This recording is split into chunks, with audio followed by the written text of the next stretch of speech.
দেশ ও দেশের বাইরে থেকে যে যেখান থেকে আমার ভিডিওটা দেখতেছেন তাদেরকে অসংখ্য অসংখ্য ধন্যবাদ।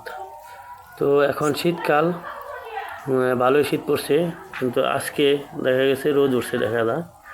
তো সকালবেলা আমি হাঁসগুলোকে ছেড়ে দিছি, রোদ উঠছে হালকা পাতলা। তো এই শীতের মধ্যে আপনাদের করণীয় কী? হাঁসকে সুস্থ রাখতে হলে করণীয় হলো হাঁসের ঘর অবশ্যই শুকনা রাখার চেষ্টা করবেন। চেষ্টা কি, আপনি যেভাবে হোক হাঁসের ঘর শুকনা রাখবেন। এখন আপনি বোল্ডার জ্বালিয়ে হোক আর যেভাবে হোক হাঁসের ঘরকে শুকনা রাখতে হবে হাঁসকে যদি সুস্থ রাখতে চান।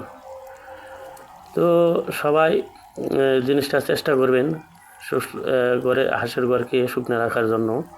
তো হাঁসের ঘর শুকনা রাখলে আপনার 50% রোগ হাঁসের কম হবে। তো হাঁসের ঘর যদি ভিজা থাকে তাহলে আপনার রোগমুক্ত হতে পারবেন না। তো ভালো থাকবেন সবাই, আমার চ্যানেলটার সাথেই থাকবেন। ধন্যবাদ সকলকে।